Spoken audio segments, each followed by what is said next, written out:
Guys, it's a new day. It's Friday, June 26th, and I just put a video out earlier today that was showing you the massive NQ loss that I took on the live account with the QC signal strategy. That sucks. Nothing I can do about it. But I want to show you the positives that I did find from the week if I were to exclude NQ from the equation.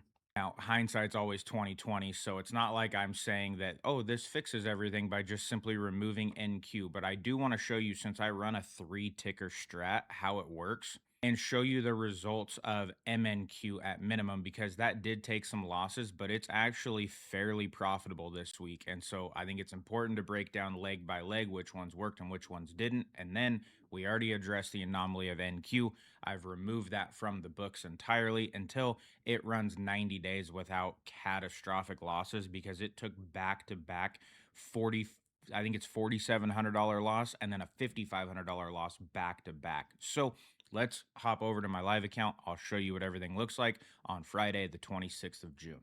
You didn't see the last video that I posted this morning. At the beginning of the week, we were at 15,300. We ran up a little bit to 17,000. I made a Tuesday video showing that we were up like 2,400 from Sunday Asia session through Tuesday New York session. We were starting off fantastic, and then NQ struck with its worst loss in 14 months, and then followed that up with its worst loss after that on the very next trade. But luckily, I had everything turned off at that point because I was so pissed off.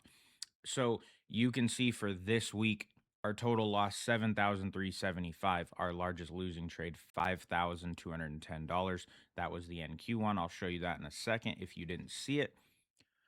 But on the week as a whole, we have a 72% profitable trades. We are negative, which we know, $3,651. And this is on NQ, MNQ, and MGC this week. So let me add a filter and run this by contract so I can show you guys what the individual pairs actually did.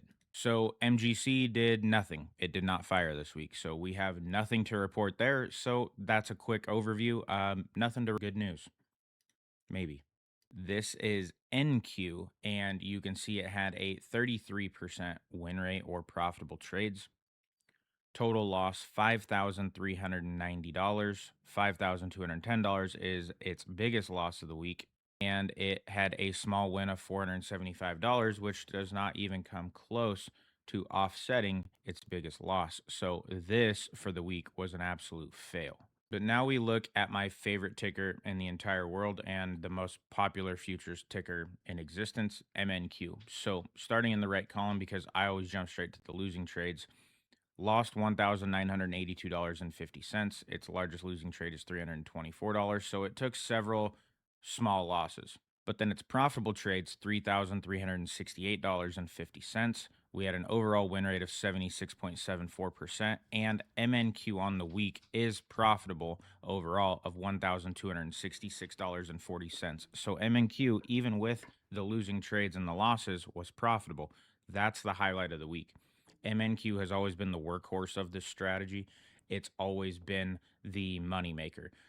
NQ is or a moneymaker, and MGC fires like once a week. It's just purely additive, and it's on a large time frame, so it only fires maybe once or twice a week. So the highlight again, MNQ is positive. I have everything up to continue running, except I've removed NQ and I've actually added MES into it. So I will show you what those look like, and we'll hop over to the charts and take a peek at it. So first, to show you guys here, this was NQ this week. And these are the devastating losses. This actually was the $5,210 loss that you saw in my account, because the price moved so fast with Micron earnings coming out that slippage was unfortunately, and it was right at the end of the day too, which was a real bummer, closer to like 2 o'clock Pacific Standard Time.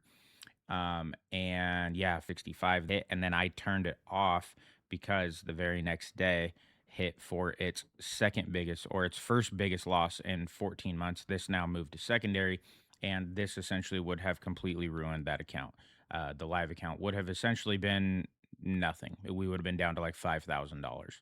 So I turned it off. I kind of started taking a look at it and seeing what we could do on it, if anything, and miss this one too. So for right now, before I bring NQ back into the fleet, it's got to run 90 days, and I don't want to see anything close to this. If I see anything close to this at all, it's never coming back until I re-optimize it, because it's just not. It has an ATR based stop, so the stop is insanely wide to give it room to breathe and then correct. But you can see prior to that, there are, like, this right, 4 wins in a row. I mean, this added up to almost $5,000. You have $1,000 loss. This right here would have been close to $4,500 with you had $2,400 loss right before it. So those recover. So the point is, if you look at all this, this NQ1 is actually not a bad strategy. It's just the timing is absolutely devastating, because I hadn't ran this live until this week. So when I kicked this over live, I'm like, hey, in my head, I already looked at this. I'm like, over the last 365 days, the worst loss it took was 27 or $2,900. I'm like, hey, I can stomach that if that happens one time. So I was already like at peace with that. And then you get these two right here, which are just, I just keep it, I'll go crazy. So this is removed. And then let me show you MGC. So the last time MGC fired was actually here at $82.76 on a win. It fired morning, and it literally worked all day long. That one didn't actually show on my live account, so I need to look into that, because the 23rd was Tuesday, so I should have actually had that trade.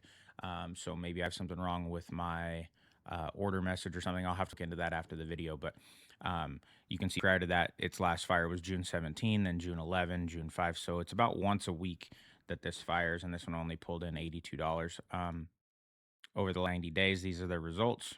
But overall, over the last 365 days, it's fairly steady and consistent. Some small wins stacked in, some losses. You get the big all-time high run right here, and then it just keeps climbing in a fairly favorable way. So I know you guys have seen me break this down a couple times. I'll show you MES real quick. This is the one that I swapped in, and I just have this running at 3 contracts just to see how it operates. I've never really ran it. It's not a big risk tier, and it kind of offsets. But you see here at the top, we're on a decline right now. So if this doesn't pull itself back out by the end of next week, I'm going to kill this one too. But these are the overall stats for the last 365 days on 3 contracts. P&L of almost 12,000, drawdown of 2,300, almost 72% win rate, and a profit factor of 1.592. So if we look at the last couple trades, there's a win sprinkled in. You have $500 losses, and you're kind of on, that we're seeing. But prior to this, at the June, everything was running really smooth on it.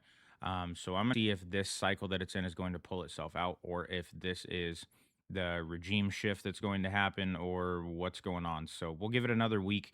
I added it as purely additive, $1,000 or $2,000 in losses, but I'm assuming it's going to pull itself back. I don't think you have a 72% win rate over 365 days and then just all of a sudden completely fall apart. So I think it's going to be good. Run it for another week, see what happens, and then reassess.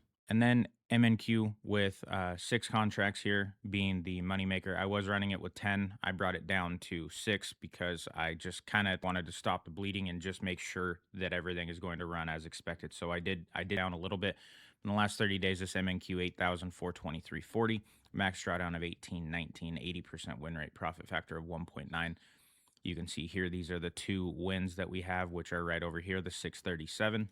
We had 2 losses earlier in the week, wins, and losses right off of some really big wins from last week. And so MNQ is kind of the money driver of the whole fleet. So this one's performing well. Nothing really to note on that. It's just going to stay steady, except I moved from 10 contracts to 6 contracts. And this is all using the QC signals strategy that I have out. It's coming out this weekend to everybody. And rate 73,427, max drawdown of 4,800, 76.23% win rate, and a profit factor of 1.665. So I said earlier in the week too on a different video, it was my earlier today video, sorry. I did a cash infusion into this account to bring it back up because this loss was unexpected and fairly devastating. It was like 30% of the account. So I have a $5,000 deposit pending right here, which at the end of the week should bring our total account balance up to 16.6. And going next week, we're running MNQ, MGC, and MES. So I did have to do that cash infusion, but I don't want to run the account much lower than this. I didn't want it to dip below 10 grand if it starts running, with string of losses, which is going to happen in trading, obviously. But if we didn't have NQ right here, I know it's hard to look at it like this, but if we didn't have NQ, we'd actually be running a positive week right now. NQ absolutely this week. So it's removed from the fleet temporarily until it corrects the behavior. So, anyways, that's the weekly update on the live account. Cash infusion is coming. Next week, we should be at 16,651.